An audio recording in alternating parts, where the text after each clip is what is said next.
Hey guys, welcome to Monty's Mysteries. Today we are going live with Devin from Spirit Sessions to talk about his experience that his family went through. So take it away, Devin. Well, this house. So it's all started when we moved to Coeur d'Alene, Idaho. It was about around 2007, 2008 ish. Um, I was around 10 at the time, and we moved into this house. The house was a house from like the 1700s, I believe, but of course it was like remodeled and all of that. And so we had moved in, we rented the place, and we were living there for quite a while. And when we first moved in, we had uh, we had walked upstairs, and there was this how do I explain it? It's like this weird door. So um, I I'm having a hard time like trying to describe this. It was a door.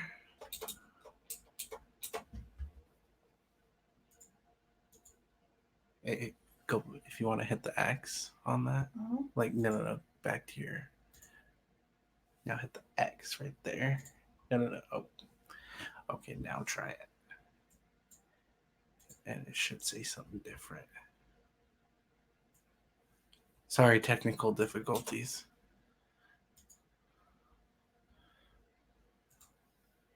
No, see the X I'm talking about? Haha, Yeah. thank you.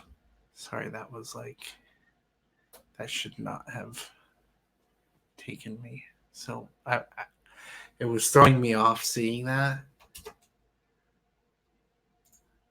Okay, sorry, go ahead. It was throwing me off seeing that. Sorry. Where was I? A door. Okay. So there was this door upstairs, and it locked from the outside. Actually, almost every single one of the doors locked from the outside, which was insane. Like, it's weird. The door shouldn't be locked from the outside. Mm-hmm. And this was like a little trap door, like for a crawl space, something like that. Mm-hmm. And my little sister had opened said door. She had opened it, and it was cold, it was weird, got a weird feeling from it. And then my grandma came over, and she had told us, hey, I had a dream about this little door, and behind it was a ton of demonic entities and all this other stuff. And she said, whatever you do, do not open that door upstairs. And we're like, oh shoot, well, it's too late. So a couple weeks pass by, little things start happening. Like we start hearing footsteps coming from upstairs, we start seeing things move around, we start hearing whispering, we start hearing people talking when there's no one there. We heard knocks on doors, we'd go out and no one would be there. We would see shadow people, and it all started off like so small. And at the time I was only a child, so I didn't it's just I was like, oh, it's my imagination, right? And then the movie Paranormal Activity came out around that time, and I was a young kid, so I'm like, oh, I'm gonna watch this, and it terrified me. And then I started realizing, like, that's when I started believing a little bit more into the paranormal than I did. And so everything that was happening in my house was terrifying, and it just kept getting worse and worse and worse. And it went from just the subtle little things to we would cooked dinner. We had cooked dinner and we had it in a casserole dish, and we had it sitting on the stove perfectly fine. And it was sitting on top of the counter to cool down, and we were getting the table ready and we were setting up everything. And the next thing we know, we hear this loud crash, and we go in there, and it looked as if someone had taken the pan, picked it up, and dropped it from about 5 feet, and glass shattered everywhere. It went from the counter all over the floor. The food was gone. Like, it was something that I can't even describe. Like, you just, you can't describe it. That's how it was just mentally and physically exhausting as a child to go through that. Mm. And especially when things kept getting worse. I mean, we would be playing family games, like family game night. We'd all be happy, and out of nowhere, there would be anger towards my mom and dad with each other, like strong anger, like them fighting back and forth. And that doesn't happen. They've been married for 23 years, still married, and it, like, they hardly fight. So seeing them fight was like rare, and it was just weird because it was only in that house was when the fights were really, really bad.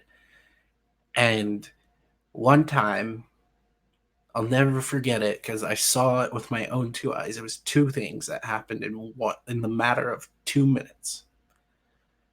They're fighting and they're arguing, and I see a light bulb come out of a lamp. Like, don't know how unscrewed, don't know. Literally, I can't explain it. But that light bulb flew about 5 feet and smacked into the wall, crushed everywhere. So we start picking up the glass.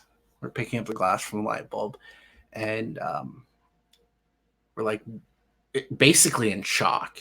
We're freaking out. And at first, my mom thought my dad did it behind our backs. He's like, I didn't do anything, right? So they start arguing again, which is another sign of, you know, a negative entity. I don't want to say demonic necessarily because I'm not 100% sure if it was a demon. I mean, I would love to go back there one day. But my mom was convinced it was my dad. So she was yelling at my dad about the light bulb. And then at the time, we had a glass entertainment TV center stand. And as they're arguing again, I see the middle pick up, like the middle of it. So it's 3 layers. There's a bottom layer, middle layer, and a top. And they're just sheets of glass. And I saw the middle one pick up and drop and break. And all that force should have broken the very bottom one as well. Like, scientifically, if the force is dropping it, all that, like the half shard of glass that was also heavy that fell through really hard, it should have broken the bottom, right? Well, it didn't. Like, it didn't break the bottom glass. And it was the weirdest thing because that was the first time I've ever seen anything like that. And this right here, this house is basically the entire reason I am a paranormal investigator, is because this house messed me up so bad. And it messed with my family up until last year. And it was insane. We had a lot of bad luck. My dad ended up, we were moving, and my dad was walking down the stairs, got shoved by something. He fell and dislocated his shoulder, was out of work for a good 4 or 5 months. We ended up, like, getting a lot of way bad luck. Like, we got pulled over and we were a day late on our registration. So we got a huge fine and ticket for that. We would have, just even weirder stuff happening. We would have doors being thrown open, our doors being locked because they every door in the house locked from the outside. So I'd wake up and I'd be trying to get out of my room and I couldn't get out because it was locked. And so I'd have to scream for someone because I was downstairs and everyone was upstairs.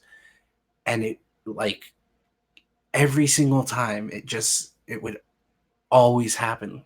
Like we'd be locked in our rooms for no reason. And there was also a shadow woman there. And the way I describe her is if you've seen the movie Insidious, she kind of looks like that. She wore a dress and had what are those called? Veil. A veil, yeah. So she had a veil, and it was over her head, so you didn't see her face, just a black dress. And every time I saw her, she was staring at me through the window. Like no matter what, I would always see her staring at me through the window. If I was in the backyard skateboarding, if I was swimming, if I was in the hot tub, if I was just by the fire, like the little fire pit we had back there, anytime I would look in that upstairs window, I would see her. And it freaked me out, like genuinely freaked the fuck out of me. And it was the weirdest thing because as a kid, you're seeing this and you're thinking, oh, it's just my mind. I'm a scared little child. But now that I've grown up and I've, been into the paranormal for so long, it's like, I really wish I could go back to this house because this house literally was built on Indian burial grounds. And not only that, is Coeur d'Alene, Idaho is also a very, very racist place. Very racist. So if you think about that, you take those two things and combine them, especially in the area that we were living in, with it being really racist, we were getting notes and sticks. I mean, like notes tied to sticks thrown on our lawn that had the N word written on them, like hard R and like die and all this other stuff. And it's just, like, I feel like all of that energy and all of that hatred was charging that house, which just made whatever that entity was even stronger. And so we thought, oh, we'll move states, we'll move we'll move back to Utah. We'll be fine. We moved back to Utah. Um, Things started getting even worse. I had a brother trying to commit suicide multiple times. I had to, sit there holding his slit throat so he doesn't bleed out. And like none of this really happened before this house. And that's why I keep saying this house was straight from hell. And it was just, as a teenager, it was scary. It was like something was just following us this entire time.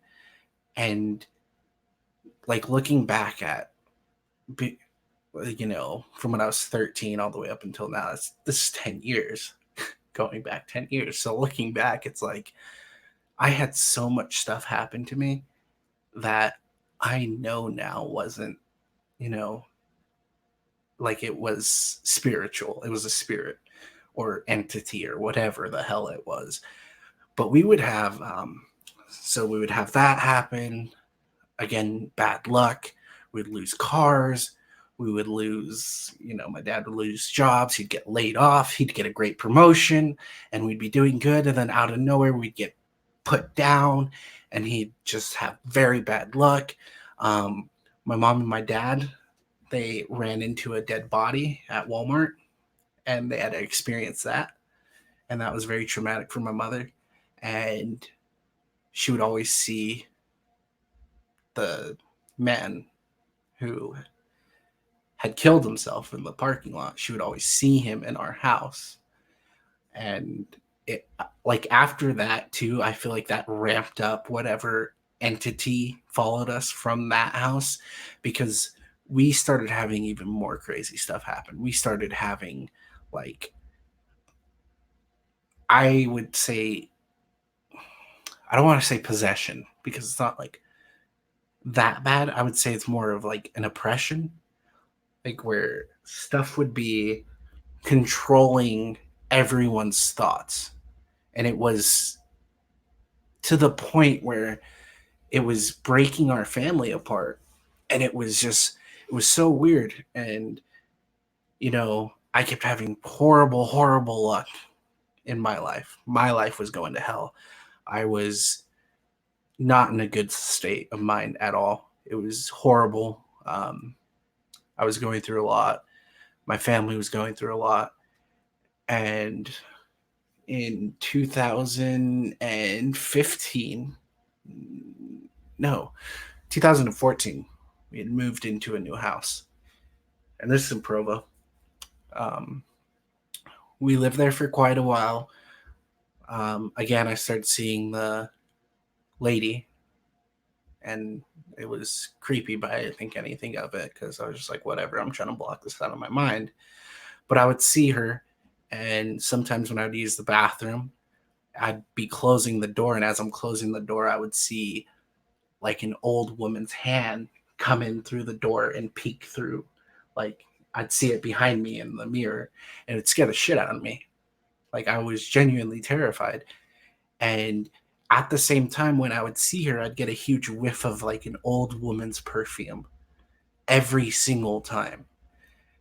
And so we just like, again, everyone wouldn't get along. My dad and my brother would get into fights all the time. And it wasn't even just like normal fights, it was fist fights, which Brandon and my dad, like, can you see them doing that to each other? Super chill people. That's what I'm saying. And it's like, it was so weird because I don't think it, that's why I think like it had to have been an entity, and it just plagued my family for so many years, and it had control over everyone. It was like a puppeteer, he was just playing us with his strings, and he was doing everything he can to make our lives hell. And it's just the strangest thing ever. And I just can't describe it. It was one of those things that made me open my eyes. And I finally decided I'm going to get into the paranormal. This was about 3 or 4 years ago. I decided, I'm like, okay, this is it. I've had enough. I'm actually going to go out and get some answers. So I go out, I get some answers, I do my first investigation. And at first I was like, this isn't legit, whatever. Start reviewing evidence that I caught. And that's when I started believing in everything. And once I opened up that door, whatever this entity was got stronger. And it kept getting stronger and stronger and stronger every single day. And I mean, it got so strong, it was throwing cabinet doors open. It was turning the stove on. Like, there was a time when we were all just hanging out watching a movie, and my mom's purse was next to the stove. Well, the stove got turned on by itself, and half of her purse caught on fire, but we caught it perfect timing. And there was another time when we were watching The Conjuring 2, and like this huge glass bowl from the top of this shelf that we had flew across the room. And it just kept like, as soon as I got into the paranormal, this thing got stronger. And it kept getting, like, it just would not stop. It just became hell. And me and my siblings, we joked, we're like, oh, we're just gonna name it Shalissa, for the hell of it. We're like, we're gonna make fun of this. We're just gonna have a fun time out of it because we're not gonna be terrified of it, right? Well, once we named it, it got more powerful. Because of course, in the paranormal world, you name anything that's dark or doesn't have a name, they get more power. So we give it a name, and all of a sudden I'd be running like spirit box sessions in my house. And a lot of people say you don't do that, but honestly, it's totally safe. I do it. I did it all the time. But every time I would run a spirit box, and I'd be talking to other spirits, I would get Shalissa come in. But the problem was is every time it would say Shalissa and it would tell me who it was a dark, deep, demonic voice. Like it was scary. It was terrifying. Mm. And for those that don't know, explain what a spirit box is. so a spirit box is a device that sweeps radio frequencies, and it sweeps them at a fast rate, and it's basically white noise for spirits to come through and communicate, and that's what a spirit box is. Okay, go ahead. And so we are we're living in the house. We've lived there since 2014. um you know, bad luck happens and all, like our lives went horrible. We were scraping like for anything and everything. That's how bad our lives got. And last year, it was last June, I'd gotten home from work and I get into, you know, my comfy clothes. I'm like, oh yeah, I'm ready to relax. I just got off of a 12-hour shift. I'm just gonna go lay down. And I'm sitting there, and all of a sudden, I start smelling fire. And I go, what the hell?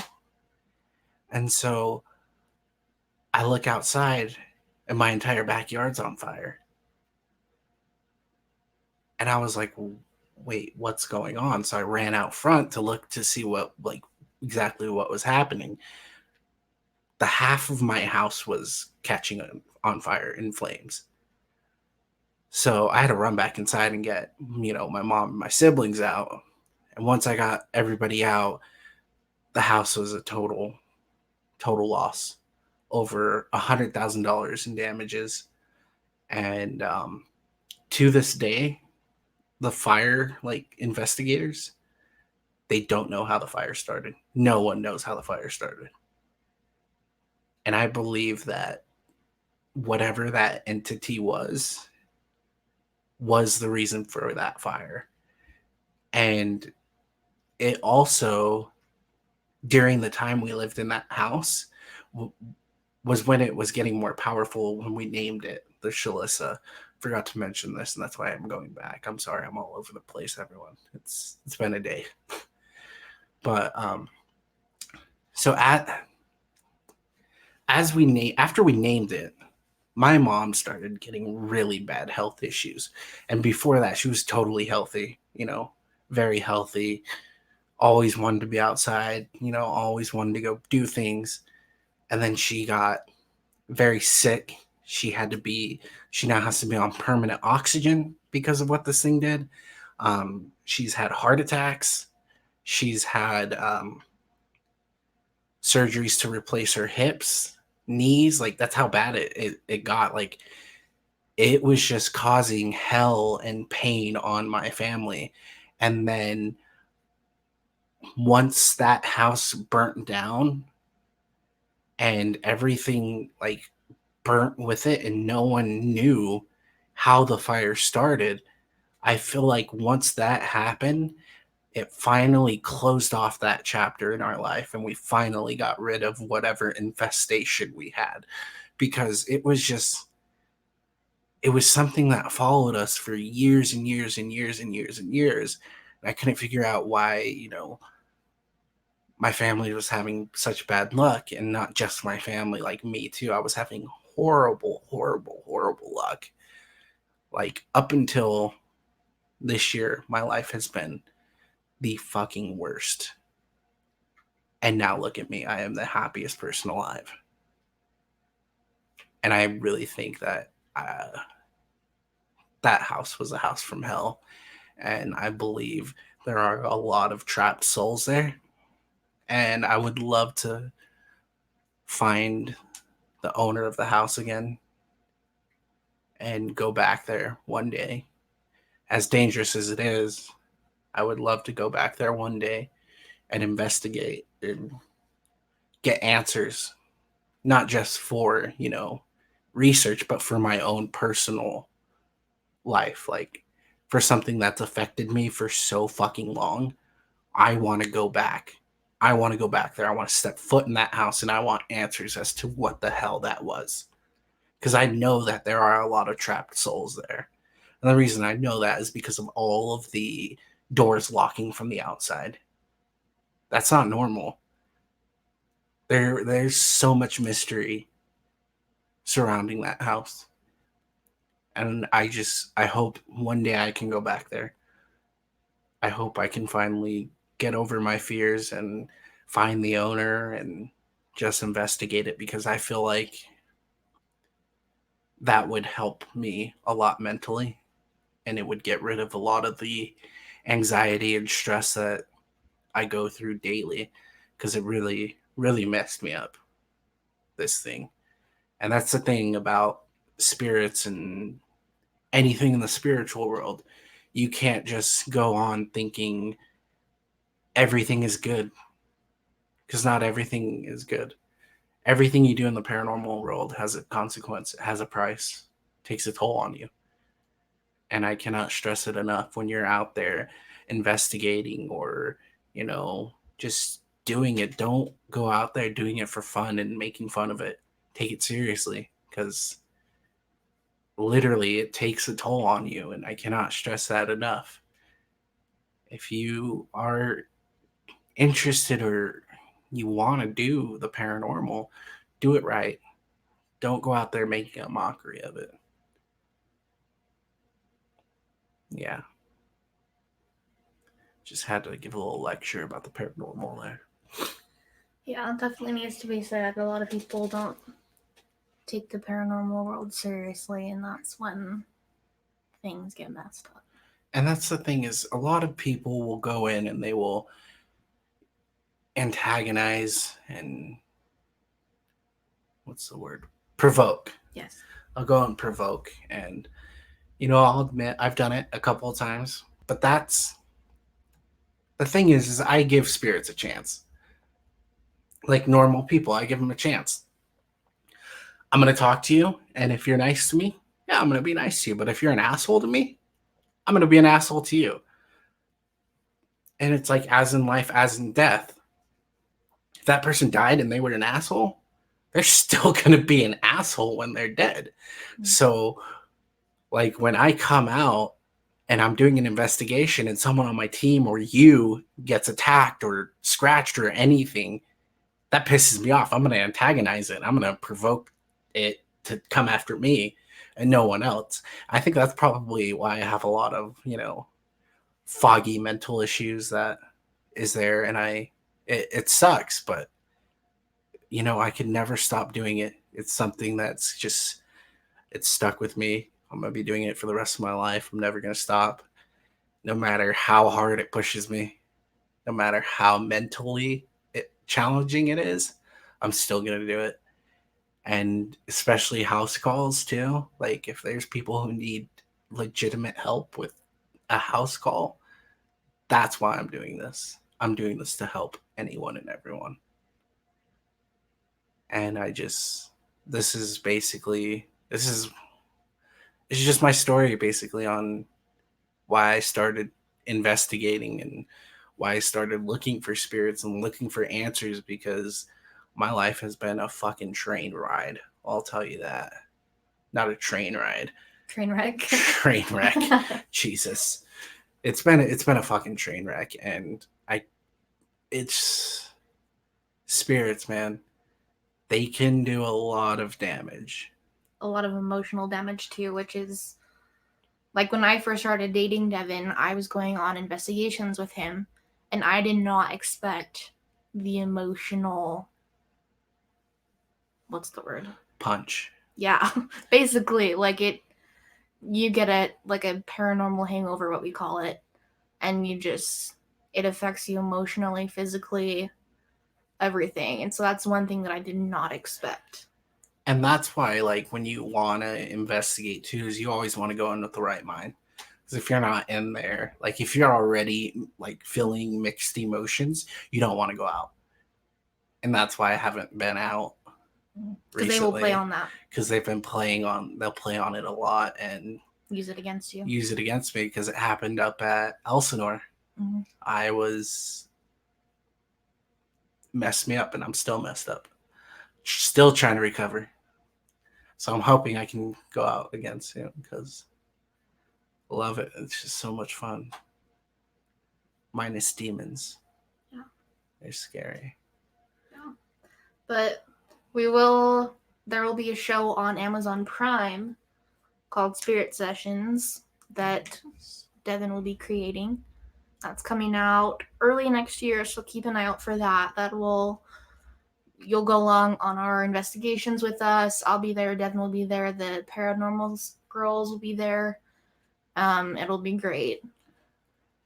If you want, check out our Facebook. Our Facebook link is www.facebook.com/Spirit Sessions Official 2018. And you can actually check out the brand new intro before the season drops on Amazon Prime. I think you guys will enjoy it if you enjoy spooky stuff, especially if you enjoy Monty here. Because you get to see her beautiful face on camera. And you get to see me get the shit scared out of me. By a Santa Claus. Yes. But yeah, thank you again for listening. Sorry I've been so AWOL on the posting. We've been para hungover. Yeah.